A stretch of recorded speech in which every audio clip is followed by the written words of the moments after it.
제가 이제 글자를 크게 쓰기로 했습니다. 보니까 제가 사이즈가 크더라고요.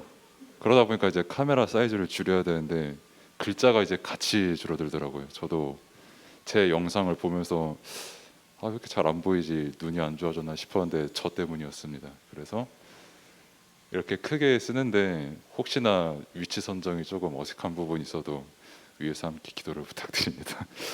그래서 늘 제가 말씀을 드리지만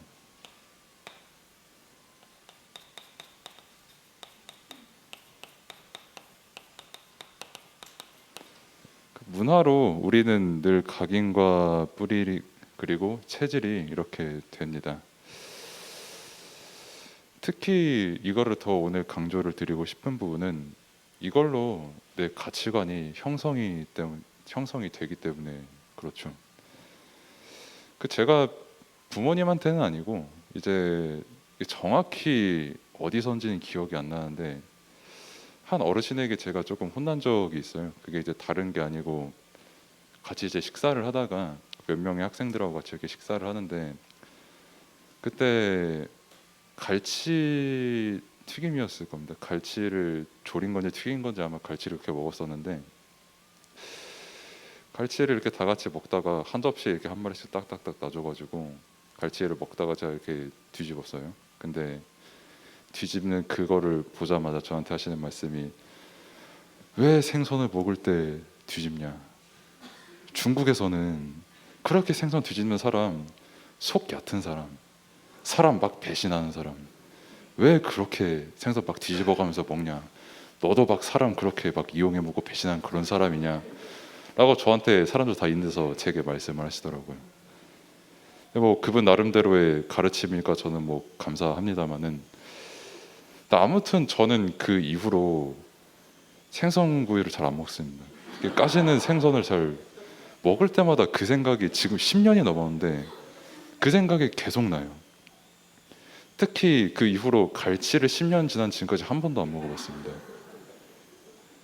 아무것도 아닌 일이잖아요. 그냥 생선 한 번 뒤집는 그 일이요.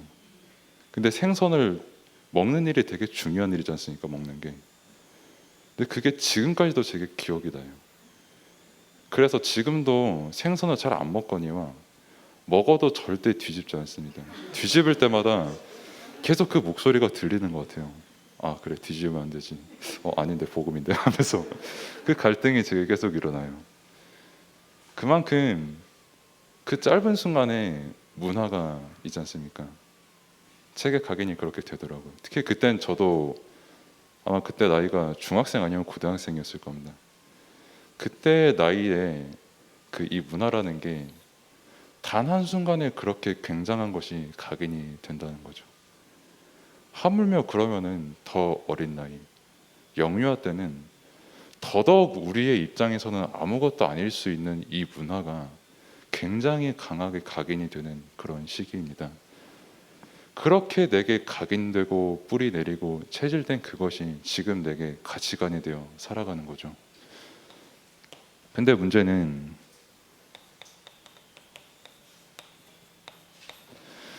복음이 아닌 다른 것으로 각인과 뿌리와 체질이 이게 형성이 된다라는 겁니다.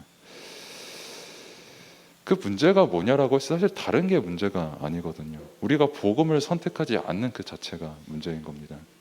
하나님을 떠난 게 문제고 말씀을 떠난 그 자체가 인간에게 문제잖아요. 다른 게 문제가 아니라. 그래서 뭐 각인이 뭐 어떻게 됐다, 내게 뭐가 뿌리 내렸다, 내 체질이 어떻다 이게 아니라 그거를 통하여서 내게 복음을 선택하지 못하게끔 하는 그것이 내게 문제가 된다라는 겁니다.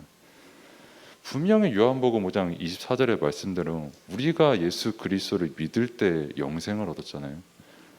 14장 6절의 말씀대로 예수 그리스도께서 우리의 길과 진리가 되시고 영원한 생명이 되시는 그 복음인데 그 복음의 진리를 내가 믿는 게 아니라 어느 순간에 내가 계속 이거를 선택을 한다는 겁니다.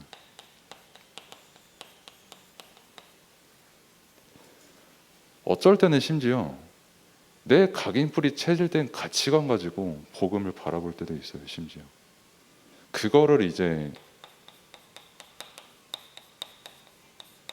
불신앙이라고 하는 겁니다. 하나님의 말씀이 내 믿음의 기준이 되는 게 아니라 내 생각이 믿음의 기준이 되어서 그걸 가지고 복음을 바라보는 그 자체가 이미 불신앙인 거예요. 하나님께서 우리에게 은혜로 주신 그 믿음, 은혜로 알게 하신 그 복음, 정말 예수 그리스도는 하나님의 전적인 은혜와 구원 아니고서는 알 수 없는 완전하고 유일한 그 복음인데, 그 은혜를 내가 기억을 하는 게 아니라 내가 가지고 있는 이 가치관을 가지고 내가 복음을 어떻게 믿었다, 내게 복음이 있으니 내 삶은 어떻게 될 것이다, 내가 복음이 있으니까 너의 삶도 이렇게 될 것이다, 너 이렇게 믿으라 라고 하는 게 우리의 가치관이라는 겁니다. 굉장히 복음적인 것처럼 우리가 말을 하는데 막상 실제 그 내용을 들어보면 사실 이거죠. 불신앙. 하나님께서는 나와 함께 하시고 그 사람과도 분명히 함께 하시고 영수전부터 영원토록 우리를 지으시고 함께 하신 하나님이신데, 그걸 믿는 게 아니라 어떻게 하면 내가 더 잘 믿고 네가 더 잘 믿고 잘 살까, 특별히 내가 지금 살고 있는 그 문화권에 대해서 어떻게 더 그렇게 할 수 있을까 하는 그 자체가 사실 최고의 불신앙인 겁니다. 복음 아닌 다른 문화, 이 문화는 즉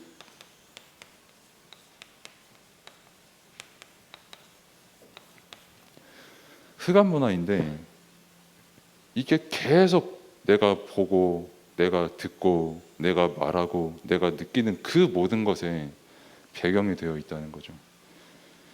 성경을 다들 보셔서 아시겠지만 흑암 문화가 없는 곳이 없습니다. 저도 계속 학원 복음화를 중고등부 랩런트들에게 전하고 있고, 목사님께서도 학원 복음화를 새벽 예배 때, 주일 새벽 예배 때 말씀을 하시지만 정말 이게 없는 시대가 없어요. 흑암 문화가. 당장 오늘만 해도 하만이라는 흑암 문화에 찌든 요한복음 8장 44절 그 자체인 인물이 있었고요. 그 전주에도 느부갓네살이라는 그 왕이 나오지 않습니까? 정상적인 사고방식을 가진 사람이라면 사람이 내게 숭배를 하는 그게 솔직히 막 엄청 기분이 좋지는 않습니다. 하물며 내 형상을 본따 만든 그 30m짜리 금신상을 딱 세워놓고 너 여기다 절해 한 다음에 거기서 자신의 신과 같은 그런 만족감을 느끼는 그게, 그 자체가 이미 최고의 영적 문제 걸린 사람이에요. 그게 어떻게 정상적인 인간이 내 모습을 본따 만드는 것도 되게 힘든 일이거든요, 사실. 근데 거기다가 절하라고 하는 건 정말 몇 배로 더 힘든 일이거든요. 근데 거기다가 절하는 모습을 보면서 기뻐하고 거기에 절하지 않는 진짜 하나님만 믿는 그 유대인들을 보니까 죽일 만큼 분노를 일으키는, 그게 정상입니까, 그게? 근데 그 문화로 가득한 게 지금 흑암 문화입니다. 복음에 분노하고 하나님의 말씀을 기쁘게 받아들이고 그 은혜에 충만하고 그 말씀에 성령 충만한 게 아니라 오히려 불신앙에 가득하게 될 수밖에 없는 그 문화가 지금 그 흑암 문화가 우리에게 계속 각인불이 세질되고 있는 거예요. 특히 렘넌트에게 이걸로 계속 가치관이 형성이 되고 있는 겁니다. 그래서 얼마 전에 제가 핸드폰을 하나 샀거든요. 그 아이폰 13 프로. 근데 그 렌즈 이렇게 달린 거 이렇게 해가지고 방독면. 네. 아무튼 이 폰을 제가 사서 솔직히 새로운 폰이다 보니까 조작감이 잘 모르겠더라고요, 다루는 법을. 그래서 막 전화 소리 크게 울리는 법, 끄는 법, 이것도 처음에 모르니까 부여정 전화 받는데 보니까 최준영 목사님 이렇게 적혀 있어가지고 식은땀 한 방울 흘리고 일단 없이 무시하고 나중에 죄송합니다 목사님 이랬었는데, 아무튼 그 이 아이폰에 카메라 성능을 광고하는 그 영상이 있어요. 그러니까 이 카메라를 가지고 각 국의 그 영화 되게 유명한 감독들에게 영화를 찍어보라고 시킨 거죠. 왜냐하면 그래야 이 카메라 성능을 자랑할 수가 있고 실제 사람들이 그 성능을 보면서 나도 이렇게 찍을 수 있네 라는 희망을 품고 사게 되잖아요. 근데 이거 가지고 찍은 그 영화 영상들을 보면요, 특히 우리나라에서 찍은 영화 보면은 처음부터 끝까지 다 귀신입니다. 특히 전통 문화를 다룬 그건데 어찌 그렇게 저승 문화가 그렇게 잔치 문화인지 저는 모르겠어요.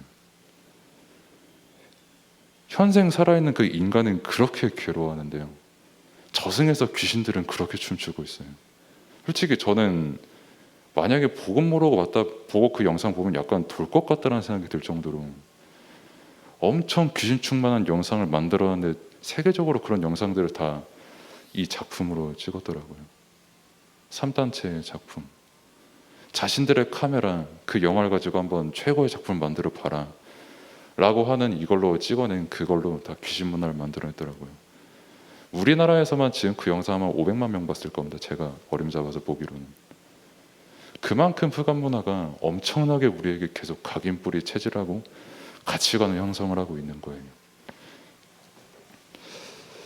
그래서 무엇으로 나의 가치관이 형성이 되어 있는가, 그거를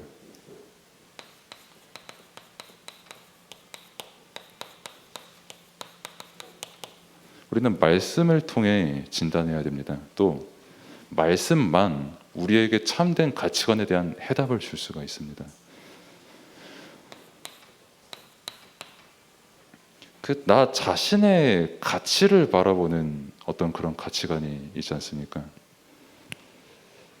이 나라는 어떤 이 존재 자체가, 사실 이 세상에 스스로 존재하는 사람은 세상에 단 한 사람도 없거든요. 물건도 마찬가지입니다. 스스로 존재하는 물건은 단 하나도 없고, 스스로 존재하는 사람도 단 한 명도 없습니다. 다 누군가에게, 누군가로부터 이렇게 태어났고, 그래서 그거를 타고 올라가 보면 결국 아담과 하와다, 이렇게 성경적으로 말하죠. 반면에 하나님께서는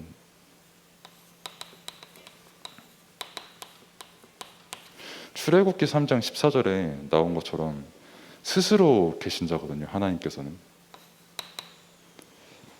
그리고 그가 우리의 모든 것을 창조하셨잖아요. 우리가 지금 이렇게 말씀을 듣는 것도, 예배를 드리는 것도, 삶을 살아가는 것도 내가 스스로 존재해서 살아가는 게 아니라 하나님께서 스스로 존재하셨고, 스스로 존재하신 하나님께서 우리를 창조하신 겁니다. 그로 말미암지 않은 게 아무것도 없고요, 모든 것이 그로 말미암아서 우리가 지금 삶이라는 것을 살고 있는 거잖아요. 그게 성경에서 말하는 인간이고, 그게 성경에서 말하는 나입니다. 그래서 바울도 로마서 1장 21절에서 22절에 그렇게 말씀을 한 것처럼 우리는 영적 존재거든요. 동시에 하나님께서 영적 존재시고, 우리 또한 마찬가지로 영적인 거를 알고 그의 형상을 따라 만들어진 그 영적 존재지 않습니까? 근데 영적인 존재가 눈에 보이는 것만 가득한 그 흑암 문화에 속아서 나 자신의 가치를 바라볼 때요, 또 나뿐만이 아니라 사람의 가치를 바라볼 때도 그렇고, 현장의 가치를 바라볼 때도 그렇고, 이 세상 모든 것의 가치를 바라볼 때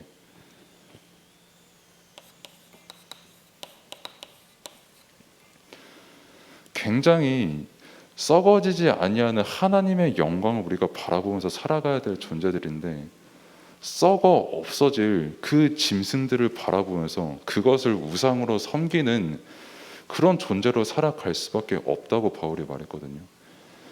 그게 한마디로 우상 숭배지 않습니까? 그게 한마디로 흑암 문화거든요. 우상 문화. 정말 내가 영적 존재인 거를 모르고 그저 스스로 내가 잘나서 살아가는 사람, 내가 스스로 잘나서 무언가를 더 알아갈 수 있는 사람, 또 스스로 내가 무언가를 초월할 수 있다 라고 생각하는 사람의 실제 삶의 결과가 이거라는 겁니다. 성경으로 봤을 때 너무나도 흑암 문화를 정확하게 말해주고 있는 거예요. 그렇게 사람이 열심히 노력을 하고, 그렇게 나라는 존재를 내 노력으로 입증해 보려고 그렇게 열심히 살았는데 결과가 우상 숭배잖아요. 우상을 섬기지 않고는 내가 아까 말씀드린 어떤 그 느부갓네살 왕 같은 그런 사람들처럼 내가 저 신처럼, 신과 같은 존재가 나도 되고 싶기 위해서는 똑같이 나도 그 우상 숭배를 할 수밖에 없는 그런 영적 문제 가득한 삶을 살아가는 게 그게 인간의 삶이지 않습니까? 그런 성경의 인물들만 봐도 전 진짜 이게 너무 확인되고 믿어지더라고요. 어찌 저 사람이 나를 숭배하지 않는다고 죽이고 싶은 마음이 드는 그게 정상입니까, 솔직히? 근데 그 사람의 아비가 마귀라면 그게 당연한 겁니다. 살인하는 자의 자식, 도둑질하고 도적질하는 자의 자식, 간음하는 자의 자식, 그 아비가 마귀잖아요, 영적으로. 하나님을 떠난 인간이 그렇게 살아갈 수밖에 없는 거지 않습니까? 그 영적으로 타락하고 영적으로 하나님 떠나고 말씀 떠나고 불신앙하면 살아갈 수밖에 없는 그 존재가 형성해낸 게 실제 배후에 사단이 있는 그 흑암 문화지 않습니까? 그 삶을 우리가 말씀을 통해서 확인할 수 있어야 된다는 겁니다. 말씀이 나의 가치관이 되어서 실제 세상 문화가 어떻게 형성이 되어 있는지, 그게 내게 어떻게 받아들여져 있는지를 말씀을 통해서 분명히 내게 기준이 되어 있어야 되고, 말씀을 통해서 내 생각과 마음과 모든 것에 답이 내려져 있어야 돼요. 이 답을 가지고 또한 나의 가정을 바라볼 때, 이 가정 형성하는 것도 지금 굉장히 시끄럽습니다. 특히 요즘 같은 시대에는 결혼에 있어서 가장 먼저 따지는 게 이익 손해. 목사님께서도 말씀하셨지만은 황혼이혼이 그래서 그렇게 유행이라고 안 합니까? 서로 간에 감정 공유가 안 되니까.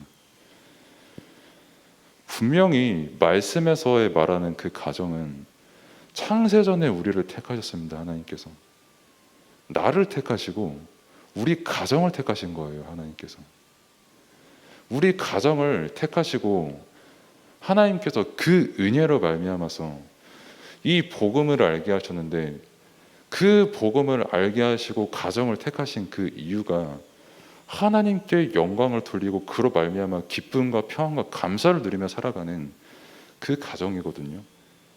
이게 우리 모든 가정의 정체성입니다.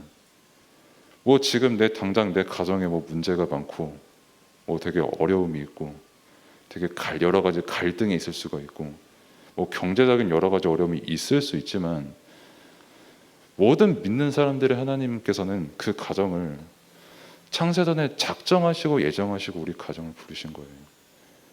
그렇기 때문에 우리에게 다가오는 문제가 아닌 겁니다. 왜? 하나님께서 가정을 부르셨는데, 하나님의 나라가 임할 그 가정으로 부르셨는데, 그래서 내가 너희에게 완전한 답, 예수 그리스도 복음을 주지 않았냐? 너희들이 당하는 그 문제, 영적인 문제, 한 나라의 위대한 왕조차도 저 한 사람이 나에게 절 안 하는 것 때문에 미쳐 죽을 것만 같은 그 영적 문제 가득한 세상 속에서 그리스도께서 십자가 지지 않았냐? 못 박히시고 죽으시고 부활하지 않으셨냐? 그 복음을 믿고 하나님을 만나서 그 가정에 하나님의 나라가 임하는 복을 누리며 찬양과 영광과 기쁨을 누리는 그 가정으로 우리를 부르신 게 우리 가정의 정체성입니다. 제 가정의 정체성이고 우리 모든 가정의 정체성이 바로 그거예요. 그래서 우리는 말씀을 가지고 가정을 바라봐야 됩니다. 거듭 말씀드리지만 내게 각인된 그 각인뿔이 체질된 흑암 문화를 그거 가지고 가정 바라보면은 밉죠. 안 밉다고 할지라도 결정적으로 그 가정에서 구원의 역사가 일어날 수는 없어요. 근데 정말 하나님께서 우리 가정을 창조전에 택하시고 우리를 만나게 하셨다라는 그게 믿어지면 밉다고 할지라도 거기엔 하나님의 역사가 일어납니다. 또 미운 그것을 통해서 더 큰 하나님의 은혜를 체험하게 돼요. 그래서 궁극적으로는 하나님의 인도, 성령의 인도를 받기 때문에 하나님께 최고의 영광을 돌리는 가정이 되는 겁니다.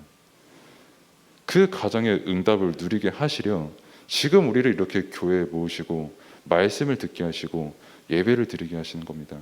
이 예배 시간을 통하여 하나님은 지금도 우리와 함께 하시고 우리에게 힘을 주시고 성령으로 충만케 하시는 겁니다. 그리고 내 현장이 있죠.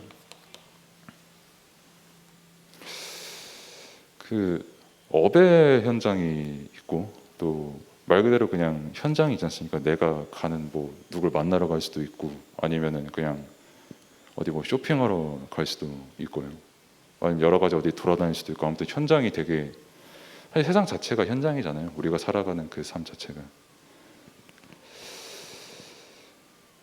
그래서 제가 일반 대학교 딱 1년을 마치고 신학교를 들어갔었거든요. 근데 그 1년 배우는 사이에 진짜 많은 하나님 아닌 다른 지식이 되게 많이 심기더라고요. 순간적으로.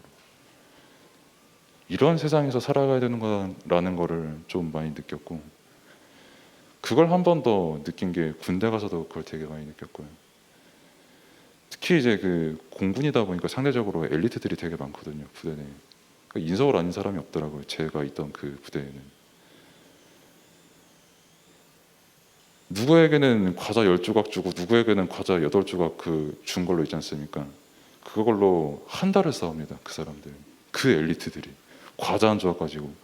너 왜 비엔나 소시지 한 개 덜 남겼냐 내 거. 하는 그게 지금 보면 되게 우스운데 그 자리에서는 그 하나가 진짜 죽일 만큼 그런 살기를 느끼게 하는 그런 문화예요. 그런 현장입니다. 오늘 학원 보고만에 나왔던 것처럼 하만 같은 사람이 가득한 현장이에요.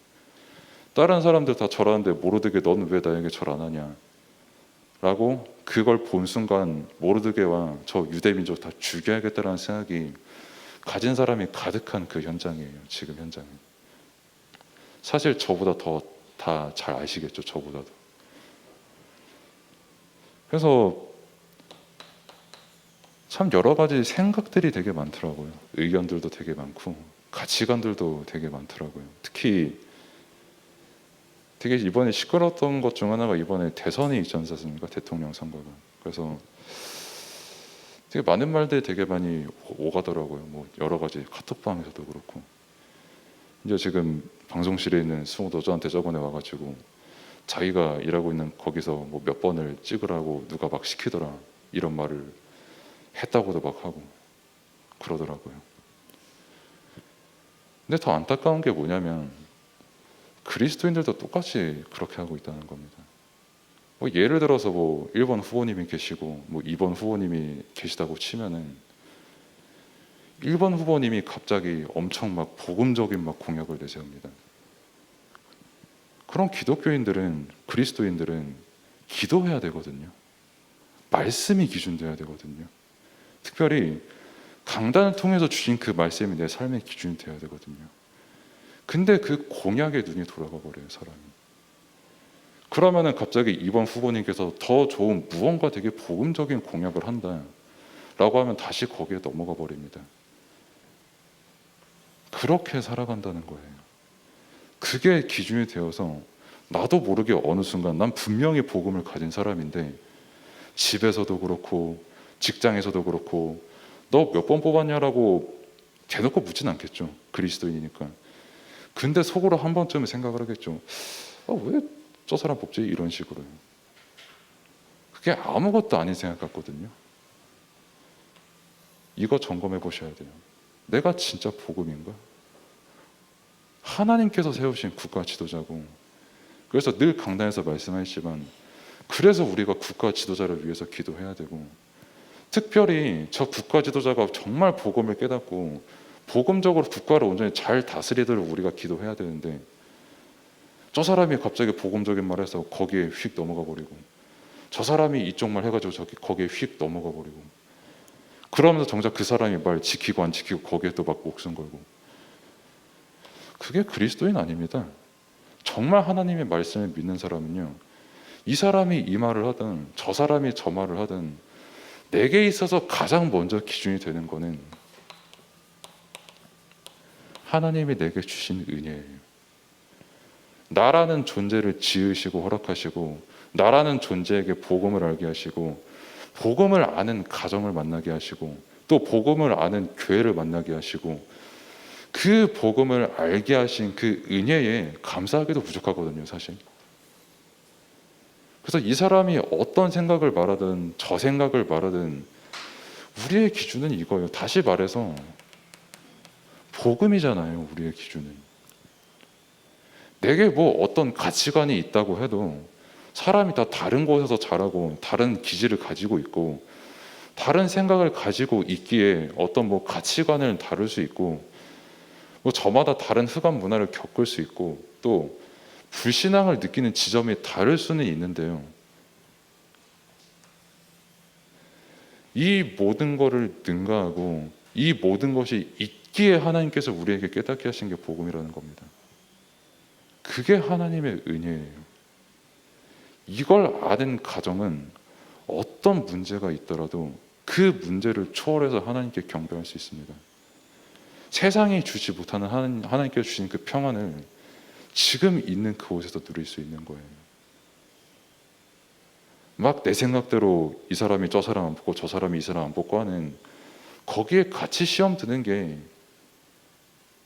특별히 오늘 평신도 성교하신 예배인데 우리 평신도가 할 생각이 아닙니다. 그거는 내가 있는 그 현장에서 사람들이 무슨 말을 하든 내 생각과 내 마음과 내 영혼은 온전히 하나님을 바라는 그 복음 충만한 상태의 영적 서밋을 누리는 게 우리의 가치관이고 정체성이에요. 그래서 얼마 전에 그 카톡방이 되게 시끄럽거든요. 다락방 카톡방 중에 하나가 있는데 약간 조금 문란한 문제가 하나 터져가지고 엄청 시끄러웠거든요. 보면서 저는 뭘 느꼈냐면 그 문란하다는 게 약간 성적인 게 곁들여진 그런 문제가 있어가지고 이거를 막 공론화해야 된다. 이걸 공론화시켜서 우리 함께 뭐 포럼 해보자. 아니다. 우리가 무조건 잘못했다. 우리가 제대로 말씀 드리지 못했다. 깨닫지 못했다 하는데 그 글들을 제가 카톡으로 쭉 보면서 하나님의 은혜를 포럼을 안 해요. 내 생각대로 그 일 막 공론화시켜서 우리 나름대로 결론을 짓자. 뭐하러 그런 짓을 합니까? 하나님의 은혜를 입은 사람들이. 인간의 생각대로 정답을 낼 수 없으니까 그리스도를 보내신 거잖아요. 하나님께서. 인간이 다른 인간을 사랑할 수가 없기 때문에 하나님께서 우리를 사랑하시고 우리 가정을 사랑하시고 지금 이 순간에도 예배를 드리는 우리를 사랑하시고 그 예배를 받으시는 거잖아요. 그래서 우리에게 그리스도 복음을 허락을 하신 거고 포럼도 다른 게 포럼이 아닙니다. 이게 소통되는 게 포럼이에요. 복음이 소통되는 게 포럼입니다. 복음이 전파되는 사도의 말씀 그 가르침을 따라서 내게 전달되고 내게 누려진 이 복음이 전달되는 게 포럼이에요. 이 은혜가 전달되는 거. 이게 포럼할 때 서로 간에 교통이 되고 가정에서도 포럼이 되고 나에게도 포럼이 되고 나에게 이 은혜가 포럼되는 걸 이제 기도라고 하죠. 정말 하나님께서 나를 구원하시고 나를 사랑하셔서 독생자 예수 그리스도를 보내시고 성령께서 그거를 깨닫게 하신 그 삼위일체 하나님의 그 역사 그거를 실제 누릴 수 있는 그 보좌의 능력을 누리는 그 기도 현장에서 내 생각 가지고는 저 사람의 생각, 남의 생각 혹은 내 아주 고정관념 가지고 살아갈 수밖에 없는데 그래서 평생 흑암 문화에 시달리면서 살아갈 수밖에 없는 그 나에게 복음을 알게 하신 그 은혜 이게 우리의 가치관입니다. 그래서 우리의 가치관은 말씀이에요. 성경 66권의 말씀 특별히 사도행전 2장처럼 사도의 가르침을 따라 전달되는 그 말씀을 가지고 포럼하고 현장에서 살아간 겁니다. 그 초대교회의 성도님들은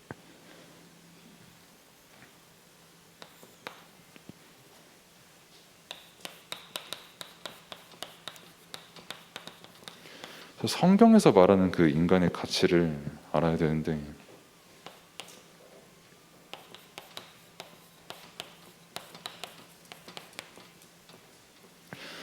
삼위 하나님께서 우리를 창조하셨거든요. 인간을 창조하셨습니다.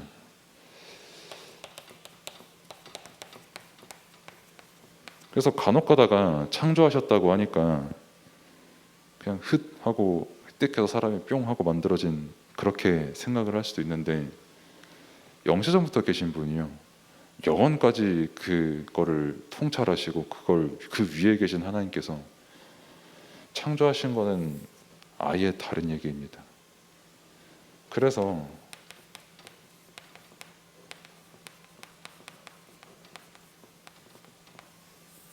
영원한 생명을 누리도록 우리가 창조가 된 거예요.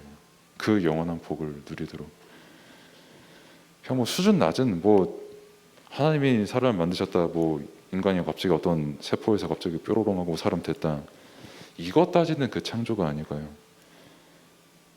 삼위일체 하나님의 그 보좌에 계신 하나님께서 이루신 그 모든 창조의 역사는 영시전부터 지금까지 영원한 생명의 그 흐름 속에서 우리가 하나님과 함께 사는 그 축복을 실제 누릴 수 있는 그 비밀이 바로 창조의 비밀이에요. 그리고 구원을 작정하셨습니다. 하나님께서 예수가 그리스도라는 그것을 알고 믿는 그게 하나님의 작정이 아니고선 안 되는 일이에요. 그래서 인간이 노력을 잘 하면은 잘 믿어지고 잘 구원받고, 이게 아니라 하나님의 작정, 하나님의 은혜로 말미암아 구원을 받았는데, 그 은혜의 그 수단이 믿음이라는 겁니다. 그리고 그것을 깨달을 수 있는 게 말씀이고요. 그래서 이 구원의 사역, 하나님께서 주신 그 창조의 사역을 지금 우리가 말씀을 통해서 누리게 하신 거죠.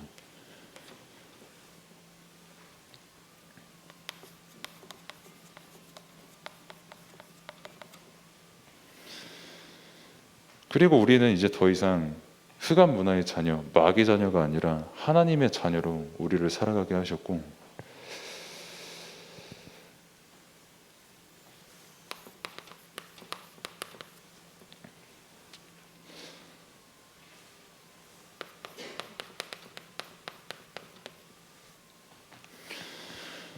그래서 삶에서 가져야 될 가치관이 그럼 결론적으로 뭐냐라고 했을 때,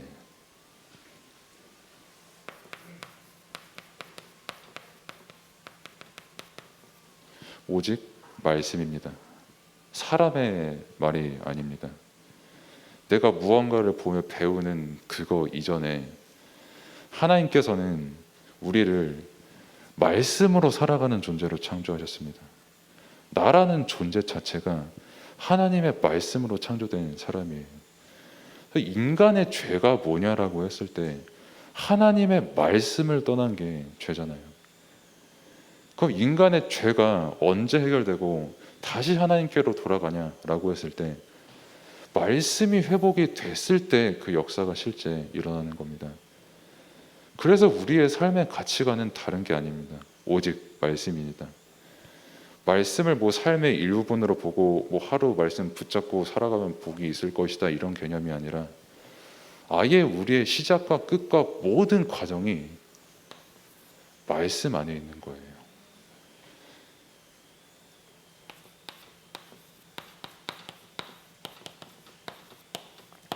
그래서 우리의 가치관의 기준은 오직 복음입니다. 복음 아니고서는 나를 살릴 수가 없고, 저 사람을 살릴 수가 없고, 가정을 살릴 수가 없고, 현장에 5만 가지 생각이 있는 그 현장을 복음 아니고서는 절대 못 살립니다. 흑암을 이길 수 있는 것은 예수 그리스도밖에 안 계십니다. 사단을 무릎 꿇게 만드는 건 예수 그리스도만이 가능하십니다. 그래서 왕 되신 그리스도를 우리에게 응답으로 주신 겁니다.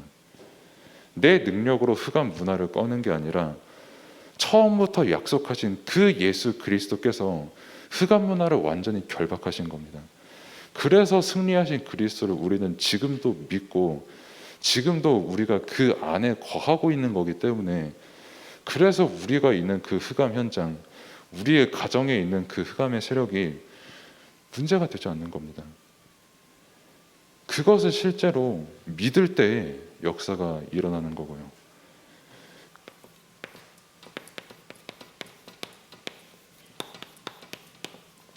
그래서 우리의 삶의 가치관은 내 생각을 믿는 게 아니라 하나님의 말씀을 믿는 게 우리의 가치관입니다.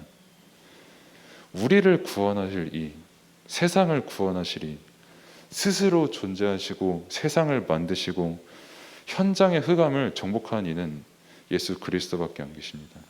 하나님뿐이 안 계십니다. 그리고 그 사실을 정말 믿을 때에 실제 그 역사와 응답을 우리가 삶에서 누릴 수 있는 것이고, 그 삶을 통해서 하나님의 나라가 임하고 하나님의 은혜가 전달되는 겁니다. 그래서 세상에 말하는 그 내 가치관에 속는 것이 아닌, 불신앙에 속는 것이 아닌, 정말 오직 말씀, 오직 복음으로 모든 것을 바라보고 모든 것을 결론내는 삶을 사시기를 바랍니다. 기도하겠습니다. 하나님 감사합니다. 우리에게 복음을 알게 하시고 또한 복음을 주셨는데, 그것을 오직의 복음으로 믿고 오직의 삶을 살아갈 수 있는 그런 증인의 삶을 살아갈 수 있도록 하나님께서 우리의 모든 것을 지키시고 인도하여 주옵소서. 예수 그리스도 이름으로 기도드립니다. 아멘. 이제는 우리 주 예수 그리스도의 은혜와 아버지 하나님의 크신 사랑과 성령의 인도 역사 충만하심이 오늘 함께 예배하는 주의 백성들 머리 위에, 가정과 산업 속의 후대 위에, 특별히 일본 현장으로 파송되는 귀한 우리